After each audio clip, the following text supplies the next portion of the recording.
I'm good. I'm tired of this heat. I had to pray since you weren't here. Gary made me pray since you weren't here. Good. It's not holy, but. It doesn't matter. Okay. Thank you I appreciate it. Todd, do you know they have a state income tax in California? They do. Saves on your federal. Have you lost your ever-loving Saves mind? on your federal income tax. Hey, Riverside is the windiest place in California. Well, it's good as long as you're coming inland. Not always. I've been in that city before. I lived there 12 years when we had a park right there. I'm surprised you left. You're already, you don't work for the chamber. Come on. I was in Northern California. We was down I'm sorry, I don't hear you. Do you think we need to?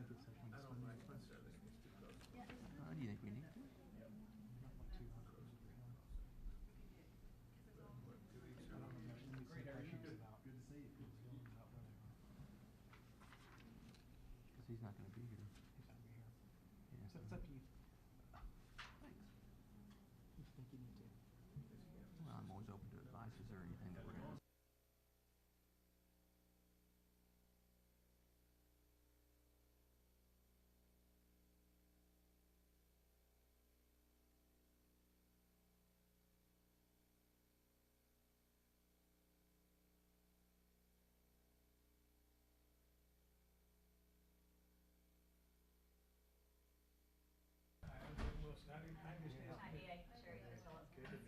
And I'm Gary Cochran.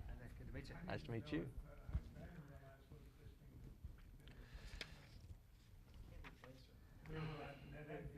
They found somebody to fill a position for EA, which EA's irreplaceable. Got it. We're lucky that we found a good person. You and Jonas, you're just jealous that Jonas left. Nice to meet you. Just jealous because he left you right behind you. You guys are peas in a pod. His name is spelled wrong. There's no Y in there at all. Hey, I'll tell you a few things about Riverside. All right, everybody ready? All right, we're going to call this meeting of the Economic Improvement Corporation to order. First order of business is the invocation. I've asked Kenneth Early to lead us. Please pray with me. Father, thank you so much for bringing us all here to speak of the workings of our city. Keep our thoughts tonight and our actions with you in the center of them. For it's in your name I pray. Amen. Amen. Thank you, Kenneth. Item 1 on the agenda is the business and citizen forums. Any citizen with business not scheduled on the agenda may speak to the Economic Improvement Corporation. No deliberation or action can be taken on these items. Because the Open Meetings Act requires an item to be posted on the agenda 72 hours before the meeting, and visitors are asked to limit their presentation to 3 minutes. Robert, I understand you would like to address us?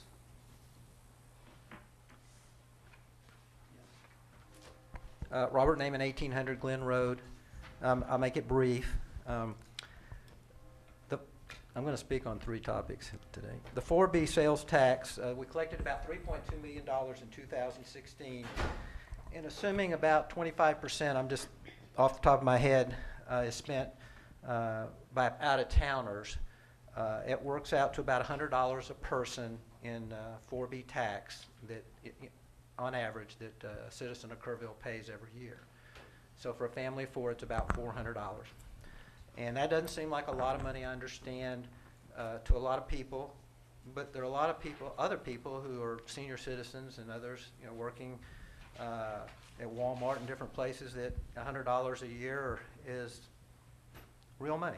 So I just throw that out, that we think about that, because sometimes we forget that this is taxpayers' money that we're using, that we're spending. So I just brought that out just to remind us all. I also want to point out that one of the ex-presidents of the EIC told me earlier this year, and I'm paraphrasing, perhaps the EIC has outlived its usefulness. And I believe one of the reasons for that is it seems like we're able to raise more money than we need for economic development. And so it sometimes it appears that a lot of people don't like to have cash sitting around, so they do things for reasons that not necessarily are bad intention, but just they don't feel like that it's good to keep large cash balances around. So I think that's important, and I'm coming in for my last point is I'd like the EIC to perhaps do a study about perhaps cutting the 4B sales tax or even eliminating it. That's not the fact that the city could still raise money through raise sales tax on their end if they needed to. But it's just something I think needs to be discussed because this Economic Development Corporation's been around in Texas going back to 1989 for sales tax A. And I think it's just presenting a lot of problems. It's starting to crop up throughout the state through my contacts with the comptroller's office. So anyway, I just thought that might be something that might consider is to if we could use the money maybe more efficiently through the city instead of having to go through the EIC. Thank you. Thank you, Robert. Item 2 is the approval of the minutes. You've all been provided with a copy of the last minutes from the meeting. You've had a chance to review those. I'll entertain a motion to approve. I so move. Have a motion. I need a second. Second. A second by Mr. Early. All those in favor, raise your right hand, please. Motion is passed. Item 3A is the monthly reports.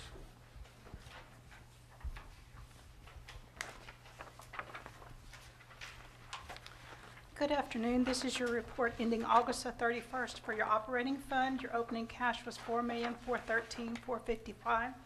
Had income of $292,130. Expenditures of $101,086, leaving you an ending cash balance of $4,604,500.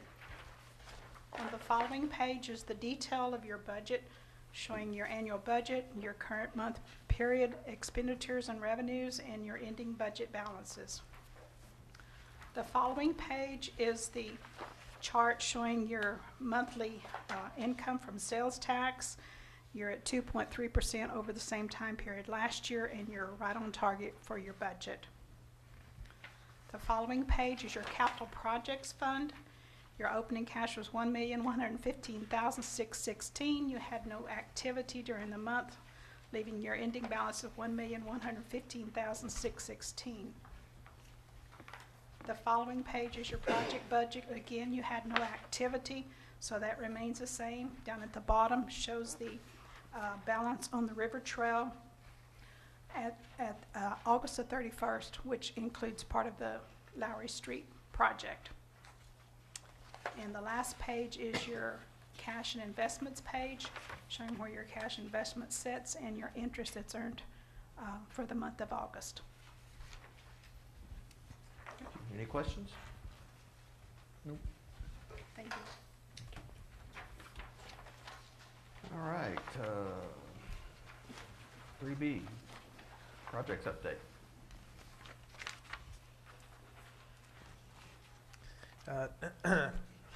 The probably most prolific project working on right now for EIC and City is the Kerrville Sports Project, or Sports Complex. I don't know if you've been out there in a while, but what you can see is that rough grading's been completed. We actually have all of our contractors on site now, so you've got forms going out for various structures, particularly on the soccer side for the soccer facility. Plumbing's there, irrigation pipe is going in.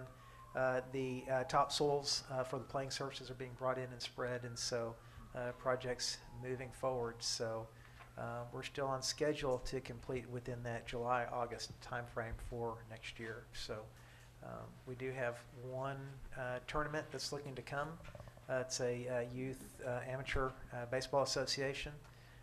They're looking to try to bring an event to town actually this summer with an objective to hopefully play that tournament next year at the facility. And then we're hearing from other entities out there on a preliminary basis looking to try to do some other events out there. So word's out there, people are watching it, and so we're starting to see a little bit of interest in the facility at this point. So so that's where we are at this stage. Any questions? Nope. Thanks, Todd. All right, item 4 the agenda for consideration of possible actions. 4A is application by the City of Kerrville for the construction of reclaimed water distribution infrastructure at a maximum of $1.5 million. Todd, do you want to do these separately? How do you want to do this? If it's okay, if I can give you one presentation for all three, is that okay? Okay. And then if y'all can tackle these and consider these independently, have them listed independently because these are 3 separate applications that you have before you. So, Can I ask a question just before you get started? Yes. Clarify for me exactly what staff is asking of the EIC this afternoon with these proposals. what the application before you would be is to fund a maximum amount combined of $3 million. And those funds would go towards the construction of the distribution infrastructure for reclaimed water. And that would go from the facility that is really out to bid and planned for construction for the pond and the pump stations.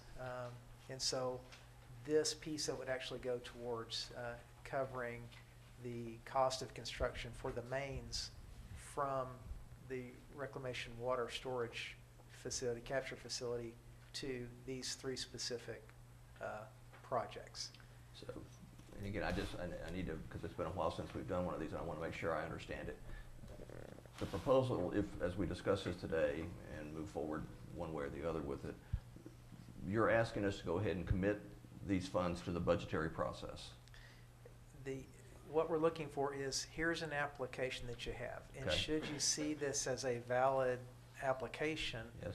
then the direction to us would be to create a funding agreement, Yes. which we would then typically bring back to you at your next meeting. So if y'all approve these applications, this isn't a commitment yet of these funds. That's This what I is- wanted to clarify. Right. This will be direction to. Because I want to create see, a I want to see the funding agreement and the clawbacks and all that before I actually would, okay, I just wanted to make sure I That's understood the correct. process. That's correct. Thank you. I'm sorry I misunderstood your question. No, it's probably wasn't a very good question, so. So, well, that's basically the presentation. The city and EIC back in 2012 really discussed in a joint meeting, a list of projects that the city needed to consider. And really kind of out of that discussion was really born the idea of reclaimed water. And, we've been talking about the fact that there's a large volume of the water that we have that goes unused and is lost every year. And we'd estimated conservatively about 360 million gallons. And so, and really that discussion was promulgated by the EIC board, really. And so we had a green light from EIC and council to proceed forward with a feasibility analysis for that. And so initially we were going to use 4B funds to fund that feasibility, and really we couldn't do that without going to a referendum vote, since it was a really water supply type project. And so, so with that, we came back to council, came back to EIC and said, listen, we've got utility funds available to be able to fund that feasibility analysis. And so the feasibility analysis was completed and presented back to EIC and to council, and we talked about how you can best capture and the feasibility of capturing as much of that 360 million gallons as you can. And with that, how do you phase that into a way that the city could afford to take care of as much of that facility as possible? And so, then we fast forward to the one pond, the design concept for it, and moving forward into construction. So to a point that we are now complete with our designs for the pond and the interconnection of the pond to the sewer plant. And then we'll actually open bids on that at 3 o'clock tomorrow. The plan is to present the bid results on the 27th to City Council. Here's your bid tabs, here's your results. City Council then has an opportunity to consider awarding or rejecting those bids. So this application then doesn't cover any of those design, it doesn't cover any of those construction costs. The other thing that we're working on, and we looked at this project really as 2 bid and construction phases. So the first was the pond and then the interconnection to the sewer system. The other piece, which is really, this is applicable to that piece, is the construction of the distribution system, so pump station distribution system from the pond to 3 specific delivery points. So to the sports complex, which is a city-only project, to Shriner University, which is a joint application between the city and the university, and then to River Hill Golf Course, and that's owned by Southern Golf. And so again, that's a joint application. So if you remember, we had presented an update that had letters of intent that had been negotiated between Southern Golf and Shawnee University and the city. So 2 separate LOIs that kind of basically outlined the structure and how all this would work. And part of that was a statement of the city's intent to make application, and they would be a joint applicant for their pieces of the project. So total, when you add all 3 of those projects up, we're looking at a total of estimate of $3 million maximum that those dollars would go to. $1.5 million, which is really the longest run to the athletic complex on Holdsworth Drive. $900,000, which is the interconnection from the plant to Shawnee University. And then $600,000, which was then new line and interconnect to River Hill Golf Course. Yes, sir. Well, I'm just curious because on our agenda it says 900 to. Right, that was a typo. It should be 600,000 there. Which one is 600? The 4C. That's what I thought. So that's the Southern Golf property, should be 600,000. Okay. I already changed. So that would be for a total of $3 million.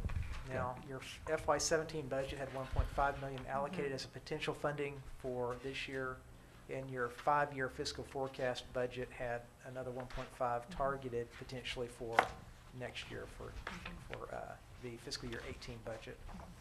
So the project design for the distribution portions is a little over 10% complete at this point, and the plan is for that portion of the project to be bid and, I guess, ready for bid consideration this winter. So really in January is when we expect to be able to consider bids, January to February of next year. What But would be- the project is designed, or I guess scheduling for the project for a pond and distribution systems all to be completed in time to start accepting water in the winter of 2018, with water being ready for distribution in the spring of 2018. So, I'm sorry, Gary, you're asking a question. It's just timing issues, and I think you answered a little bit. Would these 3 projects be constructed simultaneously?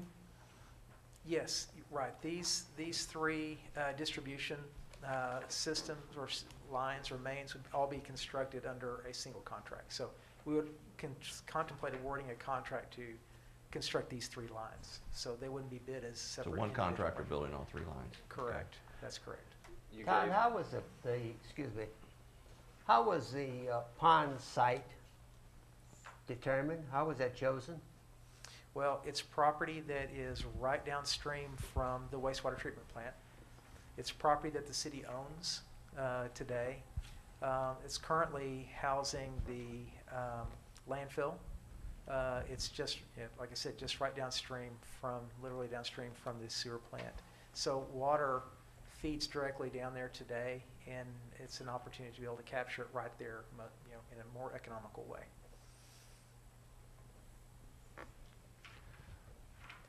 Okay. And then Hi- the funding would be $1.5 million. Give me the timing on that, $1.5 million, $1.5 million? $1.5 million is what was shown for the budget for 17. Okay. That's under consideration now. And then the other $1.5 million was programmed for consideration in 2018 for your 18 budget. Hypothetical. For whatever reason, the pipelines didn't get approved, which I don't see that happening. Would the reuse pond continue forward? Yes, that's a separate project. Again, Understand, I just, right. Mhm. okay. Yep. Now, the project funding available today, there's about $18.8 million really in total construction dollars allocated. So you've got $10 million that was sold, and those are bond proceeds that are available. You've got $1.3 million of cash that's been allocated out of the utility fund a couple years back. And then there's a loan from KPUB towards the project of $7.5 million. And so there's 18.8 there, and so you say, well, another $3 million takes you to 21.8, way more than you need. The objective being that if these funds are approved and applied, then there creates opportunity to be able to utilize some of those other funds, to other projects that are out there. So part of the $10 million bond sale you could repurpose. Part of the cash potentially you could repurpose moving forward if you wanted to. So the soccer fields, when they're ready, will have water for irrigation. Timing will work where it's The going soccer to come fields, together. correct. The soccer fields are initially going to be established vegetation with potable water, with normal drinking water. The site is being constructed in such a way that that irrigation system can be converted over to reclaimed water, reuse water, When the time should is should the service be extended. Okay. If not, you would have to continue to utilize regular drinking water. So irrigation to the sports complex would really be there to irrigate the playing surfaces and the sports turfs. The Shriner University use would be to provide some water to go to their chillers for their mechanical systems. Also try irrigation for landscaping there on the campus, in addition to irrigation for their ball fields and outdoor playing surfaces. And then for River Hill, it would go towards providing irrigation water to the golf course and to the fairways and roughs as they irrigate them. And both of those are sales of water. I mean, Correct. we're not providing water, we're selling them. We are, the current sports fields that ASO and Crush are managing for us are utilizing reclaimed water today. The Shriner University is using potable water, regular drinking water, for their irrigation. River Hill would be a new customer, so they don't currently use any city water. They've got well, and they've got river rights, so they're diverting off the Guadalupe River for their irrigation today. Personally, I want to commend the staff and kind of the visionaries that came before us to get this project started. But this is cutting edge, long-term thinking for the long-term water rights for the city of Kerrville. And water's king. So I commend staff and again, our people that came before us that helped us get this project going. So, other discussion, questions for Todd? Yep.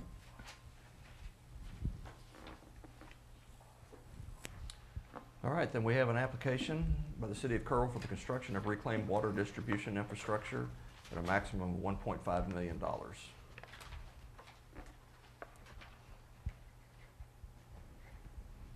I move that we approve this application. I second it. Have a motion and a second. Any discussion? Go ahead, Robert. I was just asking, Would you step to the podium? yes, I put my name down on the sheet. You had it for 4B and 4C, but go ahead. Oh, okay, I'm sorry.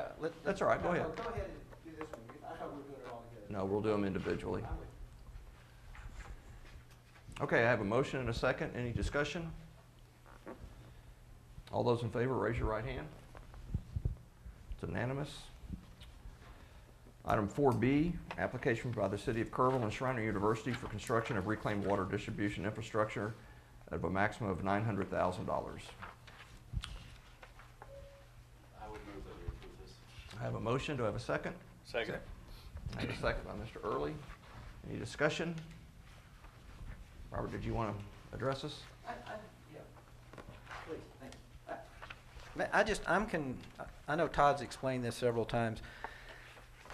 We have raised $18.5 million, I think, for this project. And so the city, staff is asking for an additional $3 million, which I just think is not necessary because we have the money now, and we have sold bonds for a specific purpose, and I guess money is fungible, but I think if we have the $18.5 million, there's no reason to borrow any more money if we don't have a direct need for the money now. And we also, I'll point out, have $4 million in excess. We have $7 million reserved in our water sewer fund now, and about $3 million is about 25% excess is what they like to keep. But we have an extra 4 million in, and if I'm wrong, correct me, because I think that's right. Actually, Mr. Naaman. Okay, I'm sorry. The, Or correct me if I'm wrong, yeah. no, I don't want to correct you at all. Okay. But I want to stay to the agenda item. We are able to approve or disapprove of this application. Okay, Our so I agenda guess item- I'm asking you maybe to disapprove the application because you don't need the money. That would be Okay. one. Okay, and the second point I'd like to make is that this application is made under a quality of life issue, and there is no quality of life in the Texas statute. Okay, so what's going to what staff needs to do is to find a justification for the delivering of this effluent to Shriner because it does not, according to my contact with the Texas Comptroller's Office, it's very questionable whether this qualifies under 4B. Okay, and the source of that is a Texas Municipal League Handbook, and I won't read it. Y'all probably all have it, but it's on page 3, and it talks about what the sources of 4B money can be used for. So I think that's something that needs to be verified. Okay. Because what I'll need to do is if it's passed and then later on the city goes ahead and approves it, I will probably petition, have a petition, try to get a petition so that we could have this put to a public vote. And as the State Comptroller's Office told me, I will need to know exactly for my petition the wording and the statute that the city is going to use to qualify this for 4B. Okay. So that's where I was coming from. Yeah. And Mr. Hayes, are you comfortable with this application? Yes, and just for Mr. Naaman's information, that's why, you obviously you do a grant agreement that spells all this out. I'm comfortable, we use this provision of the law, projects related to recreational or community facilities, and we kind of lump it in terms of this quality of life, which when we first started doing that, I kind of expressed some concern with doing that because it wasn't part of the statute. I'm kind of a statute guy. But all that to say is it will be spelled out. I'm comfortable with it. We've entered into grant agreements with Shriner before. There are certainly some recreational and some community components to what they're doing. And I know with respect to the athletic facility that I think we funded before or made a contribution to before, my kids have benefited from that because they hold a tournament out there and they do open it for the public at times. And so that's what we gear it toward. And it's a great facility that this public, and the community ought to be proud of, the current athletic facility. And so this will, again, be all spelled out in the grant agreement when that comes forward for y'all's consideration. And Mr. Naaman didn't say this, but that's why it's important that y'all read that, because you all will have to make that finding as part of your action and consideration. My last comment, and I'll sit down on this issue, is I'm just curious as to why Shriner and even River Hill, and I won't have to come back up here again, can't pay for their own. In other words, if I had to hook on to the sewer line, if I bought some property in town and had to hook on, it's my understanding I'd have to pay to hook up to the water sewer system. And so I'm just curious and I guess I can come back up here for the River Hill, but I will question that too as far as economic development under the code of the statute. But anyway, I guess the question is why can't they pay for what's to their benefit, like an individual would pay or a developer would pay if they were to develop property and want to hook on to the city sewer system. Thanks. I appreciate all of y'all Thank you, listening Mr. to me. Naaman. Thank you. Good questions, Mr. Naaman. Good questions. Okay. We're on 4B, and I have a motion and a second. Yes, sir. Is there any other discussion? And I'll call for the vote. All those in favor, please raise your right hand. It's unanimous. We'll move on to 4C, application by the City of Kerrville and Southern Golf Properties for construction of reclaimed water distribution infrastructure at a maximum of $600,000. I make a motion this application be approved. I second it. Have a motion and a second. Any discussion on that? No discussion, I'll call for a vote. All those in favor, please raise your right hand. Have another unanimous approval. I don't believe we have anything for executive session today, Todd? No, sir. So, if there's no other business, we need to adjourn. Well, me and Gary.